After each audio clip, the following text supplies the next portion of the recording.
आपण पाहतोय महाराष्ट्राच्या राजकारणातली मोठी घडामोड अखेर कृषी मंत्रीपद जे माणिकराव कोकाटे यांच्याकडे होतं त्याचा राजीनामा होणार की खाते बदल होणार याचं अखेर उत्तर आता महाराष्ट्राला मिळाले। आवेश नक्कीच आपल्याला माहित आहे गेल्या काही दिवसांपासून माणिकराव कोकाटे वादग्रस्त वक्तव्य करत होते।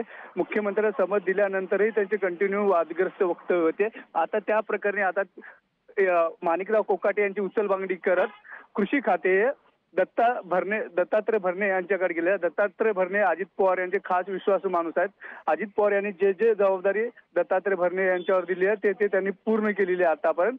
आणि आता या प्रकरणी दत्तात्रय भरणे यांची कृषी मंत्रिपदी वर्णी लागली तर उचलबांगडी झालेले माणिकराव कोकाटे यांच्याकडे क्रीडा खाता आलेला आहे। दुसरी गोष्ट म्हणजे महत्त्वाची म्हणजे की माणिकराव कोकाटे यांच्याबद्दल दिल्लीतले भाजपचे वरिष्ठ नेते सुद्धा नाराज होते। त्या पार्श्वभूमीवर गेल्या काही दिवसापूर्वी मुख्यमंत्री देवेंद्र फडणवीस ज्यावेळेस दिल्ली दौऱ्यावर गेले होते त्या दिल्ली दौऱ्यावर सुद्धा माणिकराव कोकाटेबाबत चर्चा झाली आणि दिल्लीतल्या वरिष्ठ नेत्यांनी सांगितलेलं आहे की माणिकराव कोकाटे यांना कृषी खातं हे देऊ नका। कृषी खाते म्हणजे कृषी खाते हे सगळ्यात महत्त्वाचं खातं महाराष्ट्रासाठी आहे।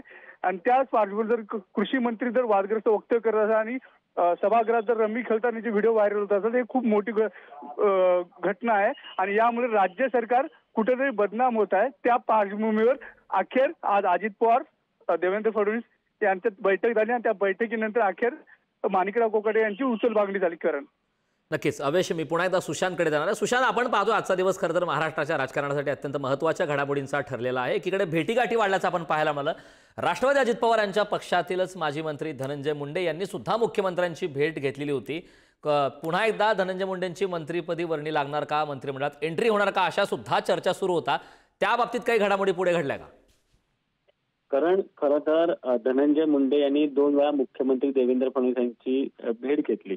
अर्थात आपण कालच सांगितलं होतं ही भेट जी आहे ती त्यांच्या वैयक्तिक कामासाठी होती। धनंजय मुंडे यांना मंत्रिपदी पुन्हा विराजमान होतील अशी एक चर्चा रंगली होती। मात्र जी आपल्याला सूत्रांनी माहिती दिली होती त्यानुसार जर धनंजय मुंडे यांना पुन्हा मंत्रिमंडळात घेतलं तर महायुती सरकार बदनाम होईल, महायुतीवर प्रचंड टीका होईल। कारण धनंजय मुंडे यांच्यावर ज्या पद्धतीने आरोप झाले होते, वाल्मिक कराड यांच्यामुळे धनंजय मुंडे अडचणीत झाले होते आणि त्यांना मंत्रिपदाचा राजीनामा द्यावा लागला। आणि अशातच काही महिन्यात जर त्यांना मंत्रिमंडळात पुन्हा घेतलं तर ती पक्षाची बदनामी होईल आणि महायुतीची बदनामी होईल। त्यामुळे त्यांना मंत्रिमंडळात पुन्हा स्थान मिळणार नाही हे जवळपास निश्चित झालं होतं।